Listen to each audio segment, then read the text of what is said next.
Hey, what's up? Sean here, and the Spider-Man Far From Home web shooter is by far the most requested video on this channel, and you guys never stop asking me for this one, so I figured it was about time I made this video. If you're new to this channel and you like what you see, then make sure you subscribe if you want to keep up to date with all my newest projects. And by the way, I've already made tons of functional web shooters on this channel, all with their own unique design and mechanism.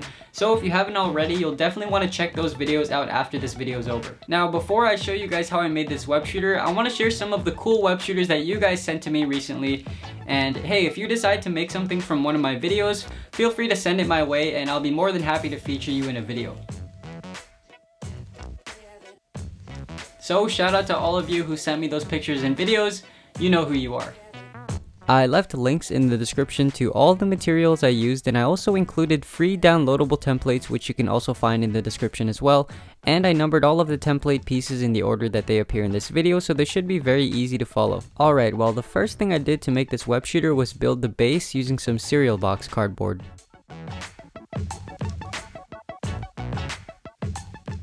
Once all these pieces were cut out, I stacked them on top of each other and made sure to use a lot of super glue in between each sheet to really cement all these layers together and make it super rigid and durable.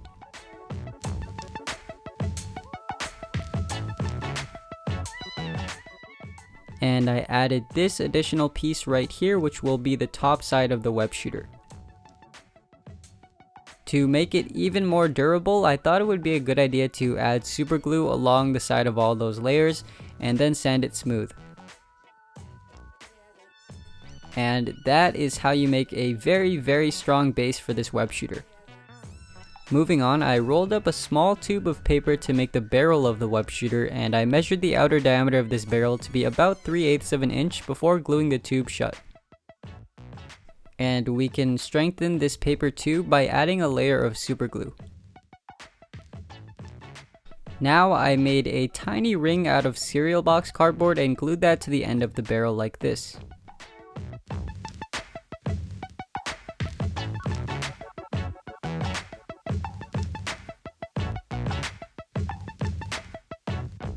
Once that dried, I glued that barrel onto the web shooter right here. And here is what it looked like after I gave it a coat of black spray paint. Next, we're gonna make a simple locking mechanism out of some popsicle sticks. Now, one of my most frequently asked questions is, how do you cut the popsicle sticks? So here it is for those of you who want to know. It's actually really easy. All you have to do is just kind of score it on each side, and then you can snap it off really easily like this.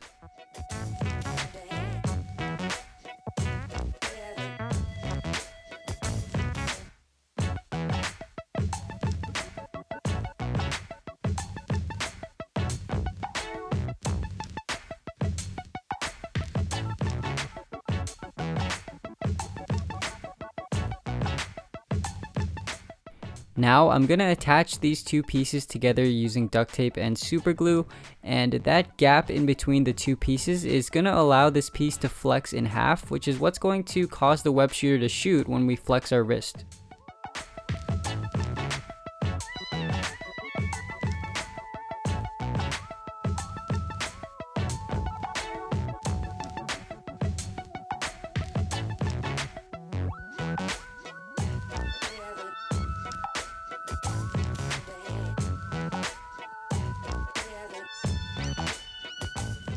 So now the locking mechanism is complete, and as you can see, this piece is flexible now.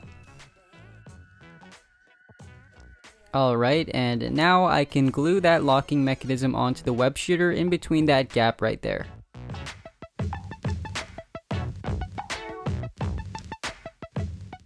So we can set that aside for now and make the bullet of the web shooter, which is of course that thing that's going to shoot out of the web shooter and drag all of that string behind it to make it look like we're shooting web. And here we're going to modify a sewing needle and turn it into a hook so that we can hook our string onto the bullet. So for that I'm just going to use a wire cutter and start by cutting the end off at an angle like this. Then we can cut off the rest of the needle because we don't need that part. All we need is this tiny little piece right here. Basically, what we want to do here is glue the long side onto the back of the bullet, but before we can do that, let's just make a hole with a thumbtack right there. And now that the hole is in place, I can easily insert that sewing needle onto the back of the bullet, and what this will do is create a tiny little hook that we can loop the web string onto. Now, of course, I left a link in the description to this 0.6 by 6 by 50 millimeter spring here, but you can use a pen spring as an alternative. You just won't get very good range. The reason I didn't use pen springs on this web shooter like I did for some of my other web shooters is because in order to keep this web shooter as small and compact as possible, ideally you want a spring that is stronger. That way the length of it when it's fully compressed is as short as possible, as opposed to using like 3 pen springs and ending up needing to make a longer, bigger web shooter to accommodate. Alright, well, where were we? So now I made some Velcro straps for the web shooter to make it wearable, and I used fishing line for this to make the strap as low-key as possible and stay true to that movie accurate look where the web shooter is basically strapless. Now, I got a little bit ahead of myself here because I should have done this step earlier, but nonetheless what I did next was add a rubber band to the bottom of the locking mechanism, and that extra bit of tension there is going to help the bullet lock in better.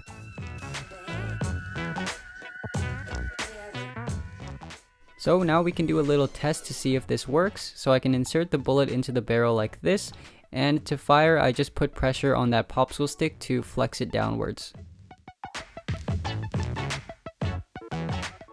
Next, I'm going to make a simple web cartridge, which is basically a tiny little box that's going to store all of the web string before it gets shot out. And that piece belongs right there. But we need to make this piece detachable so that we can actually refill it with string. So to make it detachable, I'm going to use some 5x1mm neodymium magnets. Now these magnets are kind of optional because I can think of a lot of different ways you can make this detachable. It doesn't necessarily need to be neodymium magnets, although they are pretty convenient, but you can use Velcro or even just make it held in by friction. It's really up to you, but this is just the way I did it. Now to complete the look of this web shooter, I'll add the silver stripes and highlights.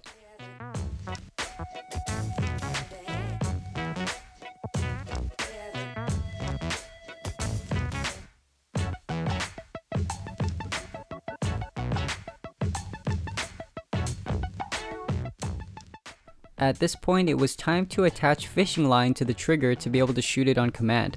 So basically how this will work is this loop is going to wrap around my finger, and whenever I want to shoot it, I can just tug on that line there and that will release the bullet. For the web string, I decided to use some dental floss, and on the end of that string, I added a small loop using some sewing thread. Now, if you want, you can just loop the end of the dental floss on itself, but the sewing thread is thinner, which will make it easier to reload. To make the reloading process faster, you can make a simple reloading stick that looks like this, and that will allow you to wrap the string around it and then slide all of that string down into the web cartridge.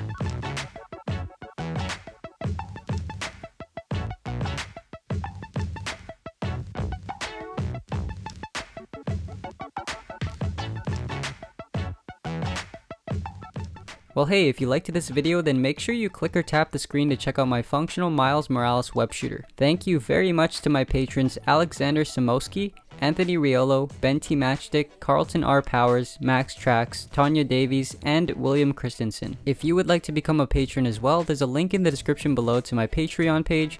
But hey, you can always support this channel for free by subscribing to see my future videos.